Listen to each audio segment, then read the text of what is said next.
I'm excited. I love stories. And today, 3 of our Pitt Street friends are sharing theirs.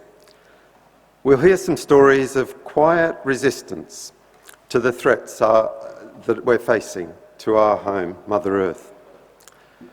As we listen, let's not feel guilty that we're not doing enough ourselves.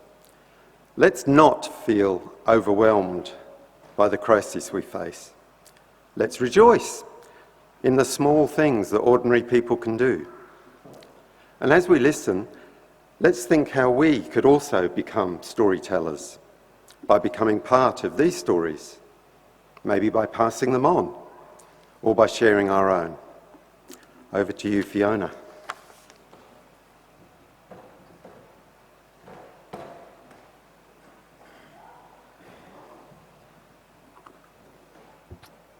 Thanks, Gerard. I would like to share some of my thoughts about the environment, in particular single-use plastics, my big bugbear. We have a collective responsibility to care for the earth and maintain it so that future generations and God's other creatures are able to enjoy living on this beautiful planet. I believe our overuse of plastics is putting this at risk. Plastics are everywhere and have become necessary in a lot of applications, from transport to medicine to building and construction. But we are using too much of it and unnecessarily. And the plastic that we make persists in the environment almost indefinitely. Global production of plastic is now at 400 million metric tonnes a year and rising. 99% of plastics are made from fossil fuels and are a significant contributor to greenhouse gas emissions. Current infrastructure and systems have not been able to keep up with this increase in production. We have an environmental and health problem that requires urgent attention and action. 8 million tonnes of plastic enters our oceans every year, breaking down into smaller pieces. I've attended a number of beach cleanups and have been shocked at the amount of plastic waste. An article in The Guardian last month by a beach cleaner in Wales wrote that after 4 years coordinating cleanups, he had decided to quit, as it was like trying to mop up a flood while the tap is still running. Plastic has now made its way into the food chain, from marine life through to people.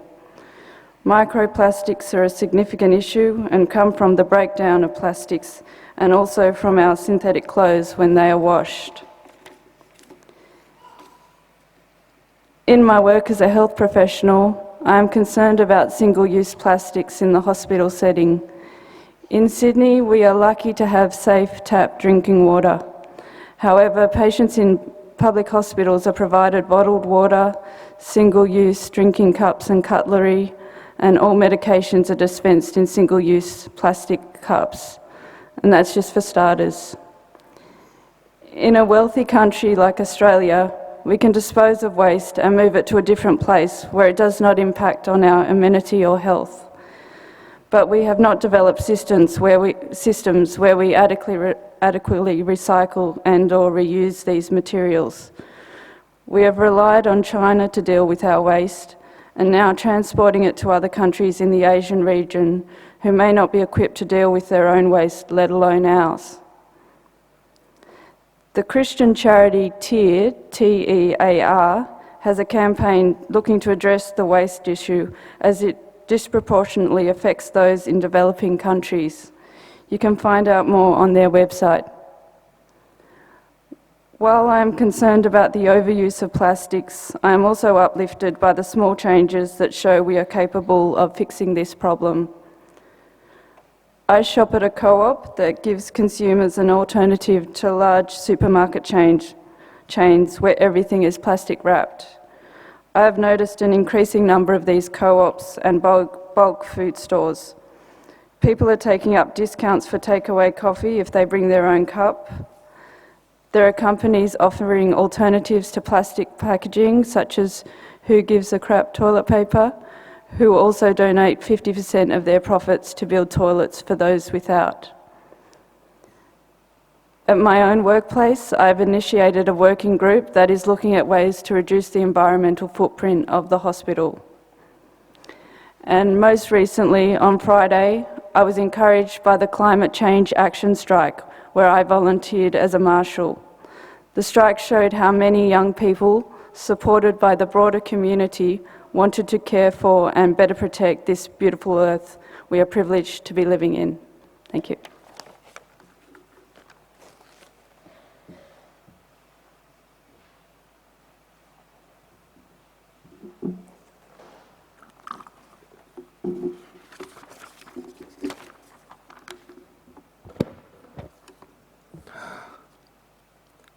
I'm going to talk about how I reduce my carbon footprint with a focus on public transport, accompanied with a few jokes. Warren has asked me to talk about what concerns me about the environment.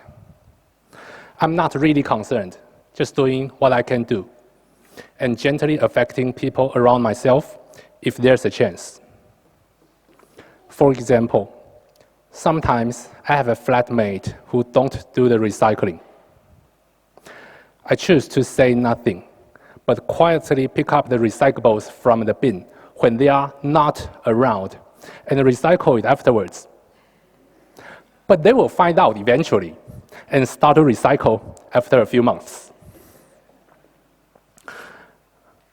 I'm also asked to tell about what I might be doing, but I believe actions speak louder than words, so I will only share what I already did.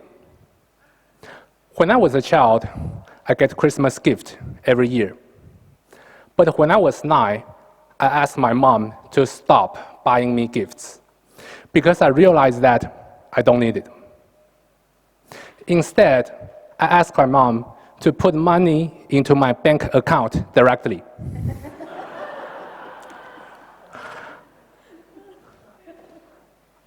It's an account without an ATM card, but I do enjoy seeing the number growing every year.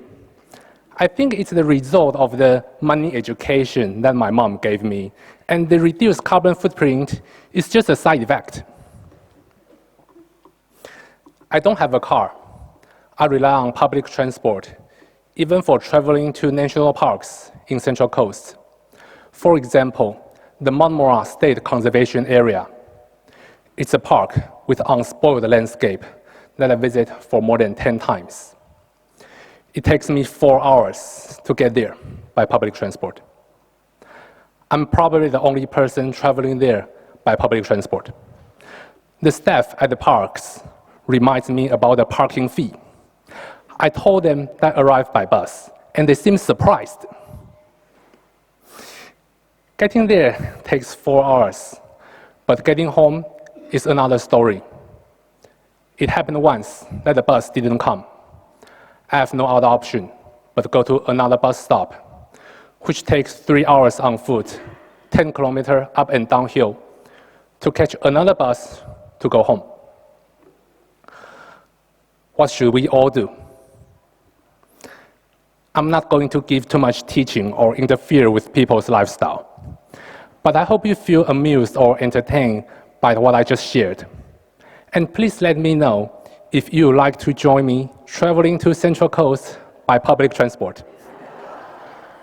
Together, we can enjoy the natural environment.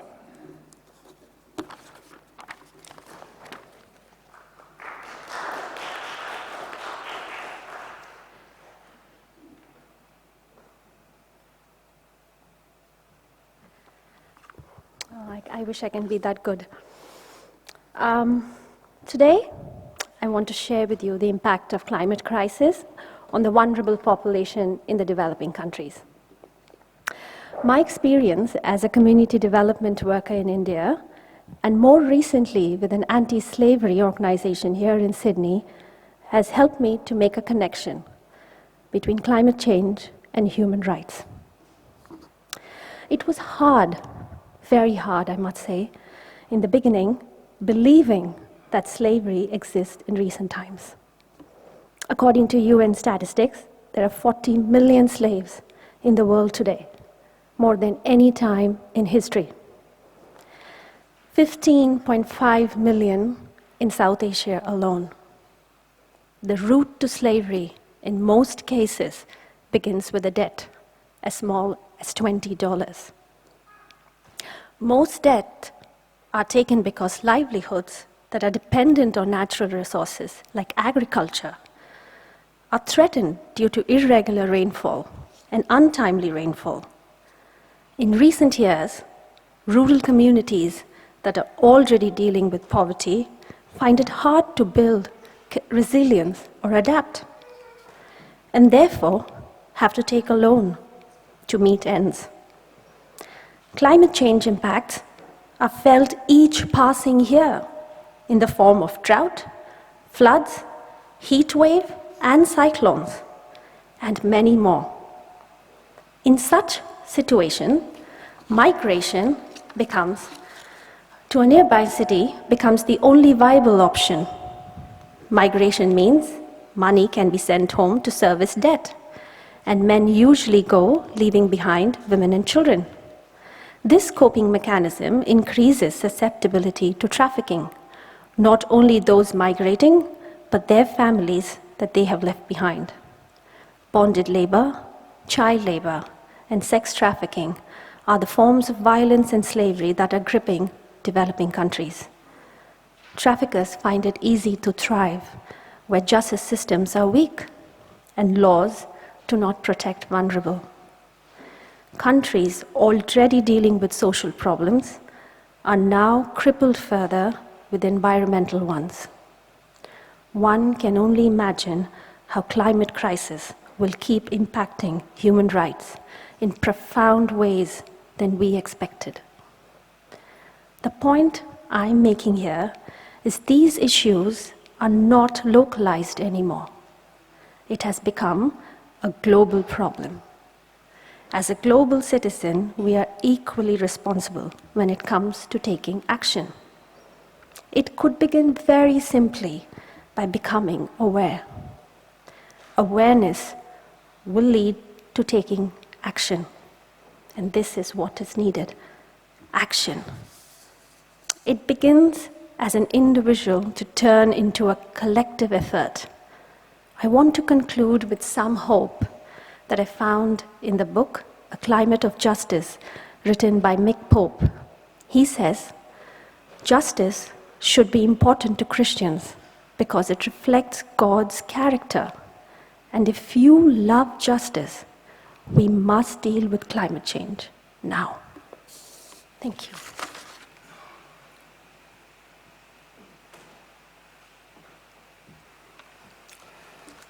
Wow.